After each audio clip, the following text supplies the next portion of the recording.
혈관을 깨끗하게 하고 당뇨를 예방하려면 땅콩을 이렇게 드셔야 합니다. 여러분, 땅콩 좋아하시는 분 있으신가요? 저는 땅콩과 건어물을 안주로 참 좋아하는데요. 이런 맛있는 땅콩이 건강에 좋은 효능들이 많다는 것 혹시 아시나요? 심심풀이 땅콩이라는 말이 있을 정도로 땅콩은 우리에게 매우 친숙한 음식이죠. 하지만 땅콩의 그 놀라운 효능을 제대로 아는 분은 많이 없으실 거예요. 땅콩이 얼마나 우리 몸에 좋은 영향을 미치는지, 그리고 어떻게 섭취하면 더 좋은 효과를 볼 수 있는지 땅콩에 대해서 자세히 알아보겠습니다. 어렸을 적 키가 작은 친구를 땅콩 같다고 놀리지 않으셨나요? 작은 땅콩 한 알에는 단백질, 지방, 그리고 탄수화물과 식이섬유는 물론이고 비타민 E, 비타민 B군, 칼륨, 마그네슘, 철분, 폴리페놀, 플라보노이드, 레스베라트롤 등 여러 가지 몸에 좋은 영양소가 매우 풍부하게 들어있는데요. 이렇게 영양이 풍부하고 맛도 고소한 땅콩의 놀라운 효능 7가지를 바로 소개해 드릴게요. 땅콩의 놀라운 효능 첫 번째는 심혈관 질환의 개선입니다. 미국 심장학회에서 땅콩을 추천 음식으로 소개한 것 알고 계시나요? 땅콩 크기는 작지만 땅콩 안에 들어있는 영양소는 결코 작지 않습니다. 땅콩은 불포화 지방산을 많이 함유하고 있고, 특히 땅콩에 함유된 모노 불포화 지방산과 다불포화 지방산은 나쁜 콜레스테롤인 LDL의 수치를 낮추고 좋은 콜레스테롤인 HDL을 높이는 데 도움이 됩니다. 또한 땅콩에 함유된 단일 불포화 지방산은 혈중 콜레스테롤 수치를 낮추는 데 도움을 주는데요. 혈중 콜레스테롤이 낮아져 심장 건강을 지키는데 매우 좋은 작용을 하는 것이죠. 또한 땅콩은 불포화 지방산이 풍부하고 비타민 E가 풍부하게 들어있어서 심혈관 건강에 도움을 주고 혈관을 보호하며 혈액의 순환과 동맥경화증을 예방하고 심장 질환의 위험을 줄여줍니다. 마그네슘, 칼륨, 식이섬유와 같은 심혈관 건강에 중요한 영양소를 함유하고 있어서 혈압을 조절하고 혈관을 건강하게 유지하는 데 도움을 준다는 것 꼭 기억해 주세요. 땅콩의 놀라운 효능 두 번째는 뇌 건강에 도움을 주는 것인데요. 땅콩에는 레시틴과 비타민 E가 들어있는데요. 이 성분들은 뇌세포를 보호하고 뇌의 건강을 유지하는 데 중요한 역할을 합니다. 특히 땅콩은 기억력과 집중력 향상에 도움이 될 수가 있어서 중년과 노년층에게 매우 유익한 음식이라는 것 아시나요? 땅콩에 함유된 비타민 E, 폴리페놀, 특히 레스베라토롤 등 강력한 항산화 성분들은 뇌 건강에 도움을 줍니다. 이러한 항산화 성분은 뇌에서 발생할 수 있는 산화 스트레스를 줄여주며 이는 신경세포를 보호하고 뇌 기능을 향상시키는 기능도 해줍니다. 또한 땅콩은 불포화 지방산, 특히 오메가3 지방산을 포함하고 있어서 뇌 기능을 개선하고 치매와 같은 뇌질환을 예방할 수도 있는데요. 특히 이 불포화 지방산은 뇌 세포막의 구성 성분으로 중요한 역할을 하며 뇌 신경 전도 속도를 높여서 기억력과 학습 능력을 향상시킬 수가 있습니다. 땅콩의 효능 정말 놀랍지 않나요? 아직 놀라긴 이른데요. 땅콩의 효능 세 번째는 바로 체중 관리에 도움을 주는 것입니다. 땅콩은 단백질과 섬유질이 풍부해서 조금만 먹어도 포만감을 오래 유지시켜주죠. 그래서 과식을 예방하고 체중을 관리하는 데 도움을 줄 수가 있습니다. 그냥 땅콩도 좋지만 땅콩을 갈아서 만든 땅콩 버터도 포만감을 오래 유지시켜줘서 과식을 방지하는 데 효과적입니다. 또한 단백질과 지방이 풍부해서 에너지를 공급하고 건강한 체중 관리하는 것을 도와줄 수가 있고요. 하지만 모든 음식은 과유불급이죠. 작지만 영양이 풍부한 땅콩은 고칼로리 식품이기 때문에 하루에 10알에서 20알 정도 적당량을 섭취하는 것이 중요하다는 것을 기억하셔야 합니다. 땅콩의 놀라운 효능 네 번째는 바로 당뇨 관리 효능입니다. 땅콩이 당뇨의 효능이 있다니 신기하시죠? 땅콩에는 불포화 지방이 많이 함유되어 있고 혈당 지수가 낮아서 혈당을 천천히 올리는 효과가 있는데요. 그래서 당뇨 환자들에게도 좋은 간식으로 평가가 되고 있습니다. 또한 땅콩에 포함된 섬유질과 단백질이 혈당을 안정적으로 유지하는 데 도움을 주는데요. 땅콩에 포함된 식이섬유 또한 혈당 흡수를 늦추고 혈당 수치를 안정적으로 유지하는 데 도움을 주는 것입니다. 그리고 땅콩의 마그네슘과 비타민 B군이 인슐린 감수성을 향상시키는 데 도움을 주고 이로 인해 땅콩은 당뇨 예방과 혈당 관리에 탁월한 식품으로 평가가 되는 것입니다. 땅콩의 효능 정말 놀랍지 않나요? 아직 끝나지 않았습니다. 땅콩의 효능 다섯 번째는 피부 건강에 도움을 주는 겁니다. 땅콩에 들어있는 비타민 E와 항산화 물질들이 피부를 건강하게 유지하는 데 좋은 영향을 주는데요. 땅콩에 들어있는 비타민 E는 강력한 항산화제로 피부 세포를 프리 라디컬로부터 보호하고 피부 노화를 지연시키는 데 좋은 영향을 줍니다. 이 성분은 피부 탄력을 유지하고 주름을 예방하는 데 효과적이며 피부 노화를 방지하고 염증을 줄여주며 피부를 매끄럽고 촉촉하게 만들어줍니다. 그래서 땅콩은 아름다운 피부를 위한 좋은 식품이 되고요. 그리고 땅콩에 포함된 불포화 지방산, 특히 올레산과 리놀레산은 피부의 수분 유지를 도와서 피부가 건조해지지 않도록 하며 염증을 줄여서 피부 트러블을 완화하는 데 도움을 줄 수 있습니다. 뿐만 아니라 땅콩에는 아연이 포함되어 있어서 피부 회복에 중요한 역할을 합니다. 땅콩에 땅콩에 포함되어 있는 아연은 상처 치유를 돕고 여드름과 같은 피부 문제를 개선하는 데도 놀라운 효능이 있습니다. 땅콩의 효능 6번째는 소화 건강에 도움을 주는 것입니다. 땅콩에는 식이섬유가 풍부해서 우리 소화기 시스템에도 좋은 영향을 주는데요. 식이섬유는 장의 움직임을 촉진시켜서 변비를 예방하고 장내 유익한 미생물의 활동을 도와서 장 건강에 매우 좋은 환경을 만들어줍니다. 또한 땅콩에 포함된 불용성 이 섬유는 특히 장을 자극해서 배변을 원활하게 하고 장 건강을 유지하는 데 중요한 역할을 하는데요. 이 섬유는 장에서 물을 흡수해서 변을 부드럽게 만들어줍니다. 땅콩의 놀라운 효능 7번째는 좋은 단백질과 건강한 지방 섭취에 좋은 공급원이라는 것입니다. 땅콩은 고기나 다른 동물성 단백질에 비해서 지방이 적고 채식주의자나 비건이 단백질을 섭취할 때 아주 유용한 대체 식품이 될 수 있죠. 100g의 땅콩은 약 25에서 30g의 단백질을 함유하고 있다는 것 아시나요? 우리가 흔히 좋은 단백질 공급 식품이라고 생각하는 닭가슴살의 단백질 함량이 100g당 약 30에서 35g이라는 걸 생각해보면 단백질 함량은 닭가슴살에 비해 살짝 낮지만 대신 건강한 불포화 지방과 다른 다양한 영양소도 다량 함유되어 있어서 단백질을 섭취하기에 아주 충분히 좋은 식품이 됩니다. 이렇게 건강에 놀라운 효능이 있는 땅콩, 그냥 아무렇게나 드시면 땅콩의 효능을 100% 섭취할 수 없다는 것 아실까요? 보통 땅콩을 어떻게 조리해서 드시나요? 구워서, 볶거나 삶아서 모두들 좋아하는 방법이 다르실 텐데요. 생 땅콩을 먹는 것이 가장 좋다라고 들어보신 분들도 있으실 거예요. 과연 땅콩을 가공하지 않고 생으로 먹는 것이 가장 좋은 방법일까요? 정답은 아닙니다. 이 생 땅콩에는 독성이 있을 수 있는 물질인 아플라톡신이 포함되어 있을 수 있기 때문에 이를 피하기 위해서는 반드시 충분히 익혀서 먹어야 하는데요. 볶거나 구운 땅콩은 아플라톡신을 제거할 수 있어서 안전하게 섭취할 수 있지만 그보다는 땅콩을 삶아서 먹는 것이 더 건강에 좋다는 것을 알려드릴게요. 땅콩을 삶았을 때 더욱 건강에 좋은 이유가 몇 가지가 있는데요. 바로 알려드리겠습니다. 첫 번째는 삶은 땅콩은 볶은 땅콩에 비해 항산화 성분이 더 많습니다. 볶을 때 일부 항산화 성분이 파괴가 될 수 있고 땅콩 껍질에는 폴리페놀과 레스베라트롤이 풍부하게 함유되어 있기 때문에 땅콩을 볶은 뒤에 버리는 껍질은 이런 몸에 유익한 성분들을 섭취할 수가 없습니다. 두 번째로 삶은 땅콩은 과일산이 더 적고 식이섬유도 풍부한데 이로 인해서 소화가 더 용이합니다. 세 번째로는 삶은 땅콩은 아크릴아마이드라는 발암 물질이 덜 생성이 됩니다. 이 아크릴아마이드는 고온에서 볶을 때 발생할 수가 있는데 삶은 과정에서는 이 유해 물질이 생성되지 않습니다. 그래서 이제는 건강을 위해서 삶아 드셔야 한다는 것 아시겠죠? 하지만 땅콩을 섭취하시기 번거롭거나 조금 더 쉽게 섭취하고 싶은 분도 있으실 텐데요. 이런 분들은 땅콩 버터를 드시면 됩니다. 땅콩 버터는 땅콩에 버터를 넣은 거 아니야? 라고 생각하시는 분들 있으시죠? 그것은 아니고요. 땅콩을 계속해서 갈게 되면 크림과 같은 형태로 변하게 되는데 이게 마치 버터처럼 부드러워서 땅콩 버터라고 부르는 것입니다. 땅콩 버터는 땅콩의 영양소를 그대로 담고 있어서 섭취할 때 매우 편리한데요. 다만 가공된 땅콩 버터에는 설탕이나 염분이 추가될 수 있기 때문에 첨가물이 없는 순수한 땅콩 버터를 선택하는 게 좋겠습니다. 땅콩 버터는 샐러드 드레싱에 넣거나 통밀빵에 발라서 먹으면 더욱 맛있고 건강하게 섭취할 수가 있습니다. 맛도 좋고 건강에도 좋은 땅콩, 이렇게 좋은 땅콩도 섭취할 때 몇 가지 주의할 점이 있다는 것 알고 계시나요? 땅콩을 섭취할 때 주의할 점들을 알려드리겠습니다. 땅콩 섭취 시에 유의할 점 첫 번째는 알레르기입니다. 땅콩에 알레르기 있는 분은 절대 땅콩을 드시면 안 되죠. 땅콩은 알레르기를 일으킬 수 있는 대표적인 식품 중에 하나이기 때문에 본인이 알레르기가 있는 걸 인지하는 분이면 절대로 피하시는 것이 좋고요. 땅콩 알레르기는 가벼우면 목이나 혀의 가려움이나 발진 등으로 일어날 수가 있고요. 만약 알레르기 증상이 심하면 호흡곤란 혹은 혈압저하, 아나필락시스 등의 쇼크처럼 매우 심각한 반응을 일으킬 수 있기 때문에 알레르기 반응이 있으면 즉시 땅콩 섭취를 중단하고 상담을 받는 것이 필요합니다. 또한 땅콩이 들어간 음식이 아니어도 전에 같은 조리기구를 사용해서 만든 요리도 땅콩 성분이 남아있을 수가 있어서 알레르기가 있는 사람에게는 위험할 수가 있는데요. 알레르기가 있는 분은 꼭 땅콩이 들어갈 수 없는 환경에서 조리가 된 건지 확인하는 게 중요합니다. 땅콩을 섭취할 때 유의할 사항 두 번째는 바로 과다 섭취입니다. 고소한 땅콩은 손으로 집어먹기도 쉬워서 한번 먹기 시작하면 하나, 둘 계속 입으로 들어가게 되죠. 하지만 이렇게 계속 먹다가는 아무도 모르는 사이에 체중이 증가할 수가 있습니다. 땅콩은 고칼로리 식품이기 때문인데요. 하루에 권장 섭취량은 10알에서 20알 정도이며 이를 넘지 않도록 주의하고 적당량을 섭취하는 것이 중요합니다. 세 번째, 땅콩 섭취 시 주의할 점은 염분과 설탕이 추가된 가공식품을 피하는 것입니다. 땅콩이 몸에 좋다고 해서 시중에 판매되는 땅콩 버터나 땅콩 과자까지 좋은 것은 아니죠. 땅콩에 염분이나 설탕이 많이 포함된 제품들이 있습니다. 이런 제품을 자주 섭취하면 혈압 상승이나 당뇨 유발 등의 문제가 발생할 수 있기 때문에 첨가물 첨가물이 적은 제품을 선택하는 것이 좋고요. 땅콩 버터를 섭취할 때도 뒤에 성분표를 확인하시면 좋은데요. 맛으로 먹는 거라면 상관이 없지만 건강을 위해서 땅콩 버터를 섭취하는 것이라면 100% 땅콩으로만 만들어진 제품인지 살펴보시고 구매하셔야 합니다. 땅콩 섭취 시에 유의할 점 네 번째는 보관이 잘 된 땅콩을 섭취해야 하는 것입니다. 땅콩이 건조된 식품이라고 생각해서 실온에 대충 보관해 놓진 않으셨나요? 땅콩은 고지방 식품으로 지방산이 많이 포함되어 있어서 산패가 될 수 있는데요. 산패된 지방은 인체에 유해한 물질인 과사나 지질을 생성할 수가 있으며 이는 세포와 조직에 손상을 일으킬 수가 있습니다. 또한 땅콩이 보관 상태가 부적절해지면 곰팡이가 자주 발생하는데 이 곰팡이는 아플라톡신이라는 독소를 생성을 할 수가 있습니다. 아플라톡신은 강력한 발암 물질로 알려져 있으며 장기적으로 섭취하게 되면 간에 손상을 주거나 간암을 일으킬 수 있는 위험한 물질이라서 땅콩을 보관할 때는 통풍이 잘 되고 건조한 장소에 보관해야 되며 곰팡이가 발생한 땅콩은 절대 섭취해서는 안 됩니다.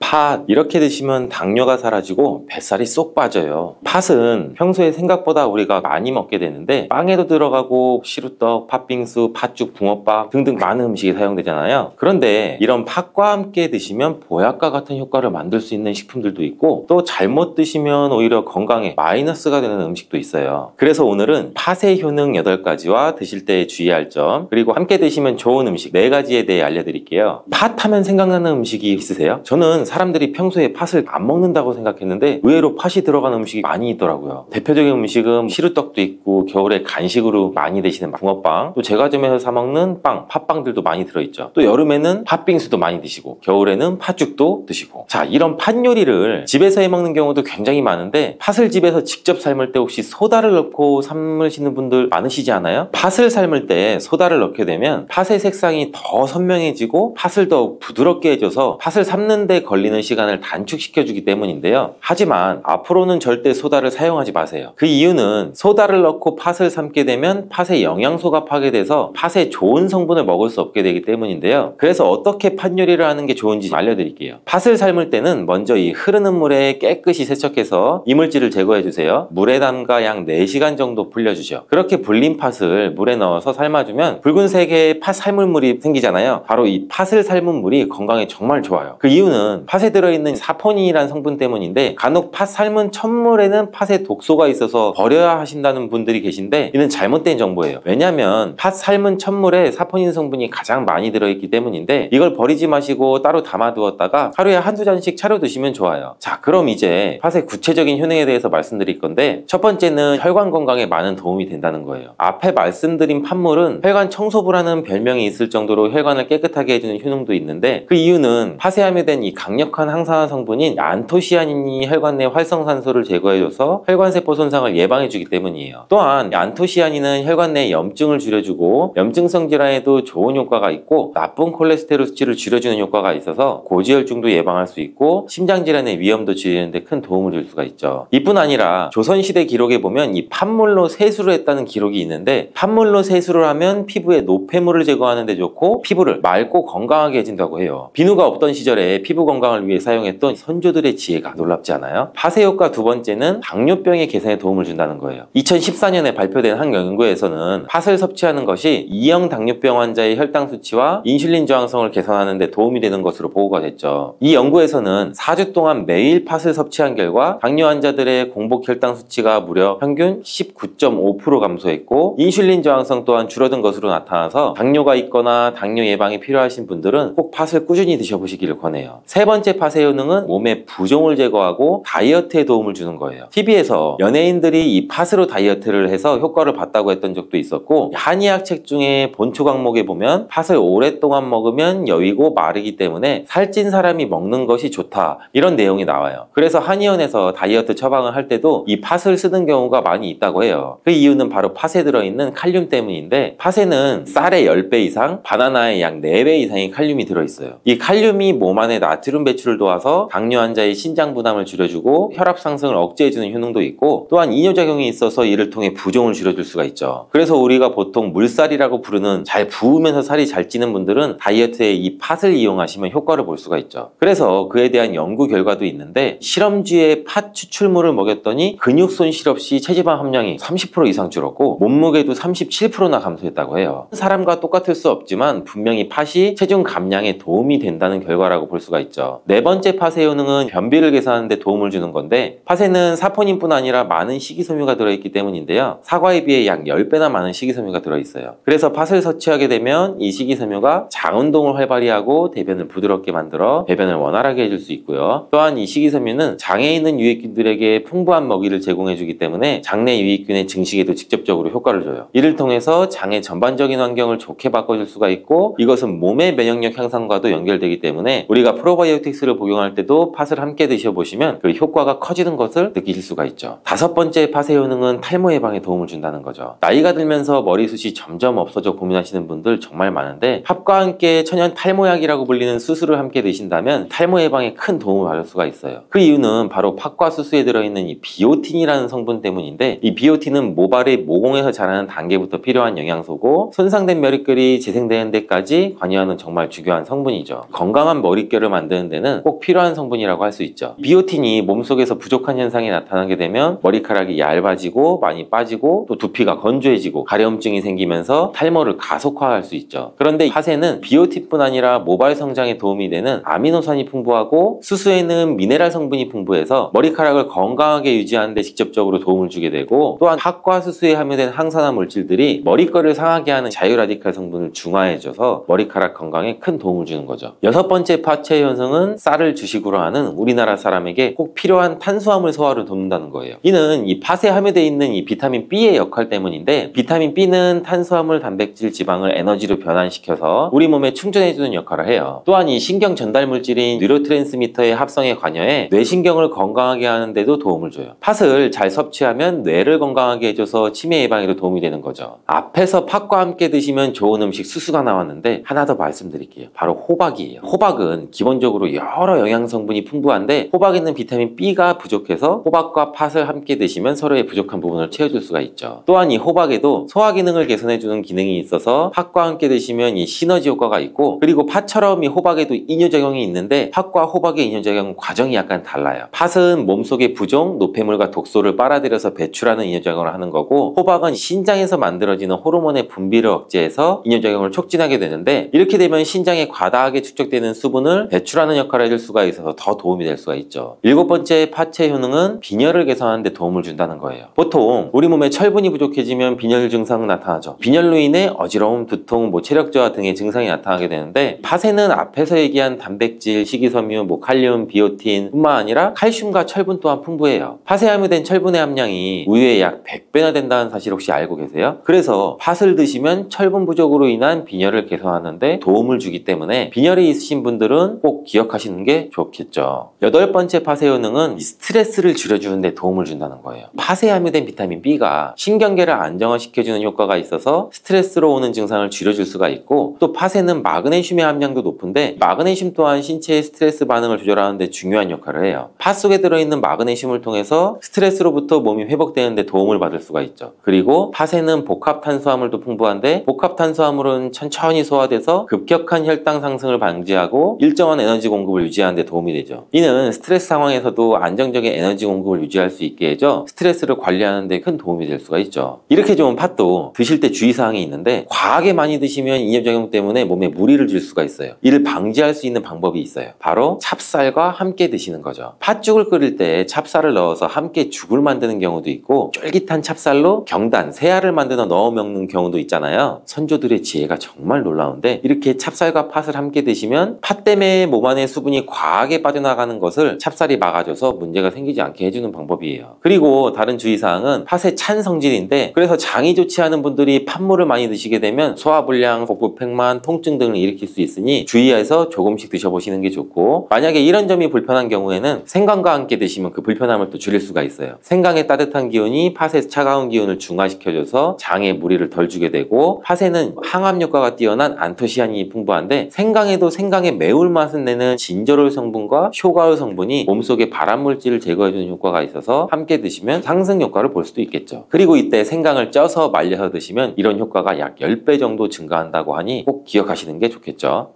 지금 바로 냉장고 확인해보세요. 이게 있다면 바로 버려야 해요. 암에 걸릴 수가 있어요. 혹시 암에 대해서 못 들어보신 분이 있으세요? 아마도 100% 그런 분은 없을 거예요. 그만큼 암은 많은 사람이 걸리는 질병이고 한 번 걸리면 완치되기 정말 또 힘든 질병이죠. 전 세계적으로 보면 1년에 암으로 사망한 사람이 1000만 명이 넘는 것으로 보고되어 있는데 이는 사망 원인 1위로 암이 그만큼 위험한 질병이라는 거죠. 그렇다면 우리가 그런 암을 미리 예방할 수는 없을까요? 세계보건기구에 의하면 암을 예방하는 행동을 통해서 암 발생을 33% 이상 줄일 수 있다고 발표를 했는데 문제는 많은 분들이 암 예방을 위한 예방 행동에 대해서 잘 모르고 있다는 거예요. 이제부터 암이란 무엇인지 살펴보고 가정에서 음식과 관련된 암 발생에 대해 알아볼 건데요. 첫 번째로 우리가 무심코 보관했던 어떤 음식 용기에서 발암물질이 나오는지 찾아보고, 두 번째로 암세포를 늘리는 최악의 음식, 세 번째는 냉장고에 넣는 순간 발암물질로 변할 수 있는 음식에 대해서 살펴볼게요. 암을 다른 말로는 악성 종양이라고 하는데 보통 종양이라고 하면 신체 조직의 자율적인 과잉 성장에 의해서 비정상적으로 자라난 세포 덩어리를 의미하는데 종양은 양성 종양과 악성 종양으로 구분할 수가 있어요. 여기서 양성 종양이 비교적 성장 속도가 느리고 전이되지 않는 것에 반해 악성 종양은 주위 조직에 빠르게 침투해서 성장해서 신체 각 부위에 확산되거나 전이돼서 생명을 위협하는 특징이 있죠. 따라서 악성 종양을 암과 동일한 의미로 생각하시면 돼요. 우리 신체를 구성하는 가장 작은 단위인 세포는 정상적으로는 세포 자체의 조절 기능에 의해서 분열 및 성장하고 수명이 다하거나 손상되면 스스로 죽어서 없어져요. 이런 활동으로 전반적인 세포수의 균형을 유지하게 되는데 여러 가지 원인에 의해서 이러한 세포 자체의 조절 기능에 문제가 생기면 정상적으로는 없어져야 될 비정상 세포들이 과다하게 증식이 되는 거죠. 경우에 따라서는 주위 조직 및 장기에 침입해서 암을 형성하고 기존의 구조를 파괴하거나 변형시키는데 이러한 상태를 암이라고 할 수가 있어요. 그렇다면 이런 암은 대체 뭐 때문에 생기는 걸까요? 유전이나 생활환경, 스트레스, 음식 등등 많은 이유가 있지만 먼저 평소에 무심코 하는 행동 중에 음식을 담는 용기에 대해서 먼저 알아볼게요. 우리는 플라스틱을 많이 사용하는데 플라스틱 용기들을 살펴보면 1번부터 숫자가 그려진 삼각형 표기를 발견할 수가 있어요. 이 표기는 플라스틱의 원활한 분리 배출을 위한 이름표 역할을 하는 건데 다 같은 플라스틱 같아 보여도 성분이 다르기 때문에 성분에 따라 잘 활용해야 돼요. 잘 알고 활용한다면 건강하게 플라스틱을 사용할 수 있다는 거죠. 특히 고온에서 환경 호르몬이 배출되고 발암물질이 나오는 특정 플라스틱 용기를 전자레인지에 넣는 등의 실수는 면할 수가 있는데 총 6가지 표기가 무엇을 의미하는지 알아볼게요. 가장 흔히 볼 수 있는 플라스틱 종류예요. 생수나 음료병 등에 사용되고 박테리아에 취약해 재사용을 절대 하시면 안 돼요. 음료수나 물을 사드시고 병이 아깝다고 다시 재활용하시는 분들이 많은데 절대 하면 안 되는 행동인 거죠. 더구나 이걸 따뜻하게 드신다고 전자레인지 같은 곳에 넣어서 데워서 드시게 되면 고온에서 환경 호르몬이 배출되고 암을 유발하는 발암물질이 잔뜩 나오니 절대로 하시면 안 돼요. 고밀도의 플라스틱으로 나쁜 화학 성분이 배출되지 않아서 어린이 장난감의 재료로 많이 이용되는데 그만큼 안전하고 뛰어난 내열성으로 전자레인지 사용이 가능하고 반찬통으로도 쓰입니다. 지금 바로 냉장고를 열고 HDP 제품이 맞는지 꼭 확인을 하셔야겠죠. 흔히 많이 쓰는 랩, 필름, 지퍼백 등의 비닐 종류인데 원래는 단단한 성질이지만 부드럽게 만드는 과정에서 환경 호르몬이 다량 배출돼서 발암물질이 나오기 때문에 음식에 자주 사용하지 않는 것이 좋아요.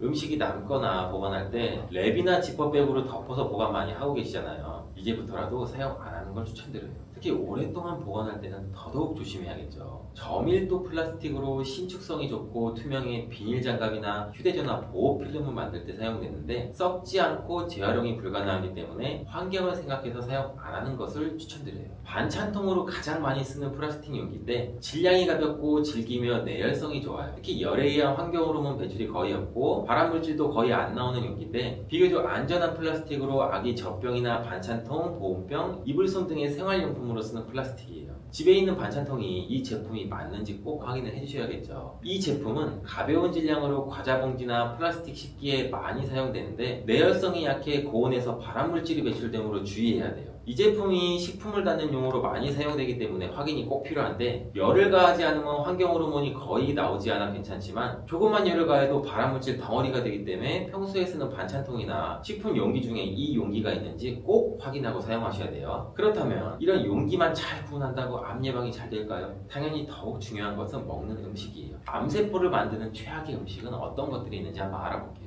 암세포를 만드는 최악의 음식 첫 번째는 고기예요. 정확히 말하면 태운 고기인데, 고기를 굽는 과정에서 고기가 타게 되면 발암물질인 벤조피린이 발생하게 돼요. 또한 이 고기를 구우면 생기는 연기에도 벤조피렌 성분이 함유가 되어 있어서 되도록 고기를 구울 때 환기를 주기적으로 해주는 게 좋겠죠. 고기가 타서 생성된 벤조피렌은 기름을 타고 고기 전체에 퍼지기 때문에 탄 부위만 잘라낸다고 하더라도 예방이 안 될 수 있으니 직화구이 같은 태우기 쉬운 방식은 안 하는 걸 추천드리죠. 발암물질인 벤조피렌은 주로 단백질과 지방이 함유된 육류나 생선이 탈 때 발생하지만 누룽지 같은 것이 탈 때도 소량 발생되는 것으로 알려져 있어요. 암세포를 만드는 최악의 음식 두 번째는 햄, 베이컨 같은 가공된 고기죠. 가공된 고기에는 소디움 나이트라이트와 같은 보존제가 있는데, 이 가공육의 색을 유지하고 세균 증식을 억제하는 역할을 하지만 이러한 화합물이 우리 몸 안에서 나이트로사민과 같은 발암물질로 변할 수가 있어요. 또한 고온에서 가공육을 조리할 때 아미노산이나 당, 크레아틴이 반응해서 펜테로사이클린, 아민과 폴리사이클린 방향족 탄수화물 같은 방향성 물질이 생성될 수가 있다는 거죠. 가공된 고기에는 염분 함량도 엄청 많은데 이건 유통기한을 길게 하기 때문에 많은 소금이 사용되죠.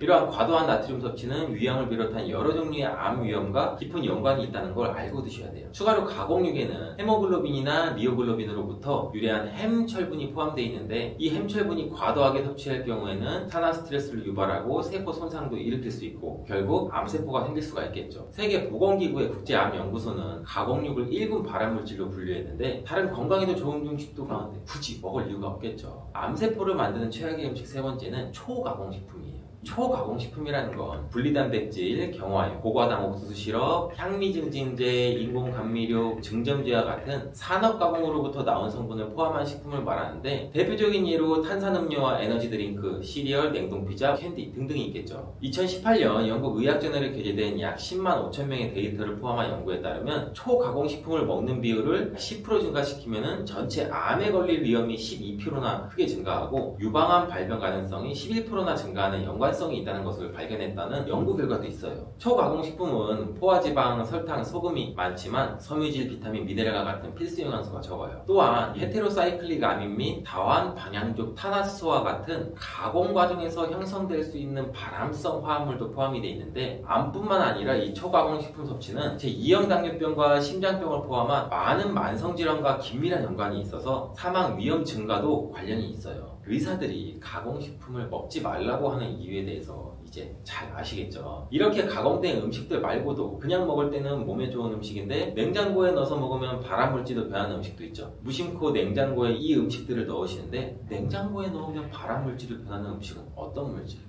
냉장고에 넣는 순간 발암물질을 변하는 음식 첫 번째는 감자예요. 깜짝 놀라셨죠? 지금도 냉장고에 감자 보관하고 계신 분들 많으실 텐데, 감자는 보통 오래 먹은 양을 구매해야 하는 경우가 많기 때문에 보관을 위해 냉장고에 넣으시는 분들이 많으실 거예요. 하지만 감자를 냉장고에 보관할 경우 감자의 녹말 성분이 당분으로 변하면서 아크릴아마이드라는 발암물질을 발생시키게 돼요. 이 아크릴아마이드는 미국의 국립암연구소에서 발암물질로 규정한 만큼 독성이 강한 물질이에요. 그래서 감자를 보관하는 가장 좋은 방법은 햇빛이 들지 않는 서늘한 곳에 종이 상자 등을 이용해 보관하는 것이 가장 좋아요. 이때 감자를 사과와 함께 보관하면 사과에서 나오는 에틸렌이라는 가스가 감자에서 싹이 나오는 것을 늦춰줘서 함께 보관하면 더욱 좋겠죠. 혹시 지금 냉장고에 보관 중이시라면 상온에 일주일 정도 두는 것만으로도 원래대로 다시 돌아간다고 해요. 다른 방법으로는 감자를 조리하기 전 15분 정도 물에 담가 놓으면 이 아크릴아마이드를 만드는 성분이 물에 어느 정도 흘러내려간다고 해요. 냉장고에 넣는 순간 발암물질로 변하는 음식 두 번째는 참기름.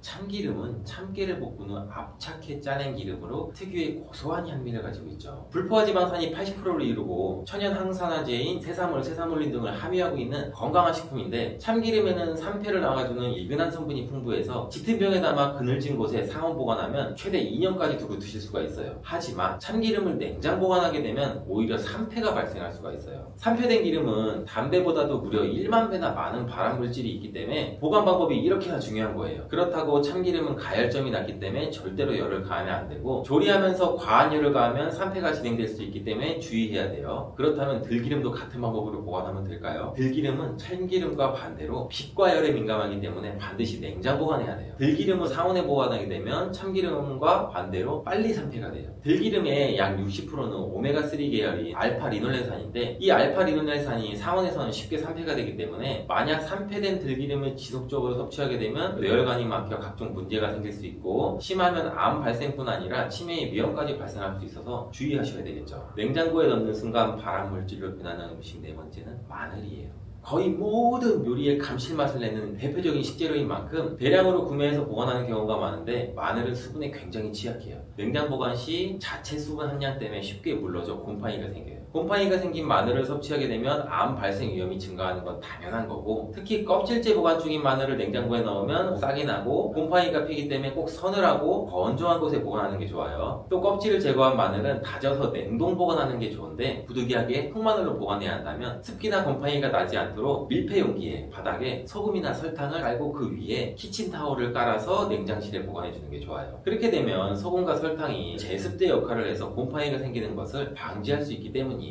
쌉쌀한 맛과 향긋한 봄향이 나는 두릅은 당뇨 예방, 혈관 청소, 염증 제거, 면역력 증진, 항암 작용, 관절염 방지 등 몸에 좋은 효능이 정말 많습니다. 그런데 두릅에 대해서 10명 중에 9명은 이것을 잘 모르시더라고요. 바로 두릅을 먹는 방법에 따라서 두릅에 있는 영양 성분을 거의 흡수하지 못할 수도 있고, 오히려 건강을 해칠 수도 있다는 거예요. 그래서 두릅의 효능과 그리고 그 효능을 극대화시킬 수 있는 방법, 두릅과 함께 먹으면 좋은 음식, 두릅 요리의 특급 조리법, 먹을 때 주의할 점까지 두릅에 대한 모든 것을 알아볼게요. 봄나물을 대표하는 두릅은 특유의 쌉싸름한 맛과 향이 있어서 인기 만점인 채소죠. 두릅은 빠르면 3월 말부터 채취를 시작해서 5월까지가 제철이며, 이때 맛과 향이 가장 뛰어난 것으로 알려져 있습니다. 두릅의 종류에는 참두릅, 땅두릅, 개두릅이 있는데요. 참두릅은 두릅 나무에 달리는 새순을 채취한 것이고 가장 많이 판매되고 있는 두릅입니다. 땅두릅은 나무두릅과 달리 땅에서 난다고 해서 땅두릅인데, 한방에서는 독활이라고 부르며 감기나 두통, 관절염 약으로 사용되기도 합니다. 개두릅은 엄나무의 새순이며 참두릅보다 맛이 떨어지고 새순이 붉은 빛이 돌면서 참두릅과 달리 새순에도 가시가 있는 것이 특징입니다. 이런 두릅은 맛이랑 향이 뛰어날 뿐만 아니라 영양 성분도 풍부해서 건강에도 아주 좋은데요. 두릅에는 비타민 A, 비타민 K, 그리고 대표적인 항산화 물질인 베타카로틴이 풍부하고, 비타민 A는 면역력을 강화하며 항산화, 항염 효과가 뛰어납니다. 비타민 A는 피부와 점막을 건강하게 유지시켜서 외부로부터 세균과 바이러스의 침입을 방어하는 첫 번째 장벽의 역할을 하고, 면역세포의 기능을 활성화시켜서 우리 몸이 이런 세균이나 바이러스와 싸울 수 있도록 도와주는 역할을 합니다. 또 활성산소를 제거하는 항산화 작용으로 몸의 노화를 방지하고 다양한 질병의 발생 위험을 줄여주는 효과가 있습니다. 두릅에 풍부한 비타민 K는 뼈를 튼튼하게 하고 혈관을 건강하게 하는 데 도움을 주는데요. 비타민 K는 칼슘의 흡수를 돕고 뼈에서 칼슘이 빠져나가는 것을 방지하며 뼈의 밀도를 높여서 골다공증 같은 뼈 질환을 예방할 수가 있습니다. 또 혈관 내 염증을 억제하고 칼슘이 혈관 벽에 침착되는 것을 억제해서 동맥경화나 고혈압, 심장병 등의 심혈관 질환을 예방하는 데도 도움을 주는 것으로 알려져 있죠. 다만 비타민 A, 비타민 K 등은 지용성 성분이라서 그냥 물에 데쳐서 섭취할 경우에는 흡수율이 10%도 되지 않는다고 합니다. 왜냐하면 지용성 성분이라는 것이 물에 잘 녹지 않고 기름에 잘 녹는 성분이기 때문이죠. 그래서 두릅을 물에 살짝 데친 후에 기름에 조리해서 섭취하면 흡수율이 최대 8배까지 높아질 수가 있습니다. 근데 기름도 아무 기름이나 사용하시면 안 되는 거 이제 아시죠? 올리브유나 또는 들기름 같은 오메가3 지방산이 풍부한 기름을 사용하는 게 좋겠죠. 오메가3 지방산이 풍부한 기름과 두릅의 지용성 영양 성분이 만나서 효과가 폭발할 수가 있습니다. 그러니까 두릅은 반드시 기름에 볶아서 드셔야겠죠. 근데 기름에 볶은 두릅하고 같이 먹으면 맛도 좋고 보약이 되는 음식이 있다면 어떻게 하시겠습니까? 당연히 같이 요리해서 먹는 게 좋겠죠. 첫 번째는 바로 소고기입니다. 두릅과 소고기는 최고의 음식 궁합으로 영양학자들이 손꼽는 조합 중에 하나입니다. 소고기의 불포화 지방산이 두릅의 풍부한 비타민과 철분, 마그네슘 등의 무기질을 흡수하는 데 도움을 주고, 두릅의 부족한 단백질을 소고기가 보충해 줄 수가 있습니다. 소고기에는 단백질이 풍부한 장점도 있지만 콜레스테롤이 많아서 혈관 건강에 안 좋은 단점이 있는데요. 쌉쌀한 맛을 내는 두릅의 사포닌 성분이 유해한 콜레스테롤을 녹여서 배출시키는 축소시켜주는 역할을 해서 소고기의 단점을 보완해줄 수가 있습니다. 또 사포닌은 포도당 생성을 억제해서 혈당을 낮출 뿐만 아니라 인슐린 분비를 활성화시켜줘서 당뇨를 예방하는 데도 탁월한 효과가 있습니다. 그리고 소고기에는 단백질뿐 아니라 우리 몸에 필요한 필수 아미노산이 풍부하게 함유되어 있고 두릅의 식물성 단백질과 소고기의 동물성 단백질의 조화로 근육을 탄탄하게 하고 에너지를 풍부하게 공급해줘서 피로회복에도 도움을 주는 천연 자양 강장제가 됩니다. 소고기 하면 철분이 많이 들어있다는 거 아시죠? 소고기의 철분은 우리 몸의 혈액 생성에 필수적인 성분이고 폐에서 산소를 운반하는 역할을 하는 아주 중요한 역할을 합니다. 이 철분이 두릅의 비타민과 만나게 되면 몸속에서 100가지 이상의 효소 반응에 관여해서 특히 뇌로 가는 혈관 속에 산소를 공급하는 데 도움을 줍니다. 이 효능으로 기억력 향상과 인지 능력을 향상시킬 수 있고 치매 예방과 뇌 건강에 탁월한 효능을 발휘하게 됩니다. 소고기와 두릅의 특급 레시피를 알려드릴게요. 먼저 잘 다듬은 두릅을 끓는 물에 30초 정도 데쳐주시면 되고요. 그리고 얇게 저면한 소고기에 두릅을 올린 다음 김밥처럼 돌돌돌 말아주시고 올리브유를 두른 팬에 소고기 말이 두릅을 익혀줍니다. 그리고 마지막으로 접시에 올린 후에 들기름을 살짝 둘러주시면 들기름의 고소함과 두릅의 향긋한 향이 어우러진 고급 요리 완성입니다. 두 번째, 두릅과 함께 먹으면 좋은 음식은 두부입니다. 50대 이상 나이가 들수록 두부의 섭취는 정말 중요한데요. 두부는 기본적으로 단백질이 풍부한데 이뿐 아니라 리놀렌산, 레시틴, 피토스테롤 등의 성분이 풍부해서 몸속의 콜레스테롤 수치를 낮추고 혈액순환을 잘 되게끔 해주며 동맥경화, 심근경색, 뇌출혈 등의 심혈관 질환을 예방할 수가 있습니다. 두부는 체력과 근력을 유지하는 데 큰 도움을 주죠. 바로 두부의 풍부한 단백질 때문입니다. 근육은 매일 일정량의 새로운 근육으로 대체가 되기 때문에 매일매일 단백질을 공급해줘야 하는데요. 우리 몸에 단백질을 공급해주기 위해서 정말 유용한 음식이 두부죠. 이때 두릅과 함께 먹으면 효과가 극대화가 되는데요. 두릅은 몸 안의 염증을 억제하여 관절염이나 류마티스 관절염 같은 여러 염증 질환을 예방을 할 수가 있고 염증으로 인해서 오는 통증도 개선하는 데 도움을 줍니다. 또 두릅은 무릎 연골을 보호하기도 하는데요. 이렇게 두부와 두릅을 함께 섭취하게 되면 50대 이후에 나타나는 근 손실과 관절의 통증, 염증으로 인한 문제들을 예방하는데 탁월한 효능을 누릴 수가 있는 거죠. 두부와 두릅을 함께 드실 수 있는 조리법도 알려드릴게요. 두릅을 끓는 물에 30초 정도 데쳐주시고요. 그리고 두릅을 반을 갈라서 한쪽 면을 납작하게 해줍니다. 두부는 두릅 크기에 맞게 약간 길게 잘라주시고 기름을 두른 팬에 올려주세요. 그 위에 두릅을 올려주고 계란물을 숟가락을 이용해서 두릅과 두부 위에 부어줍니다. 그 후 앞뒤로 잘 붙여주시면 두부 두릅전 완성입니다. 세 번째, 두릅과 함께 먹으면 좋은 음식은 표고버섯입니다. 두릅과 같이 표고버섯도 독특한 향이랑 맛 그리고 풍부한 영양소를 함유하고 있죠. 표고버섯 하면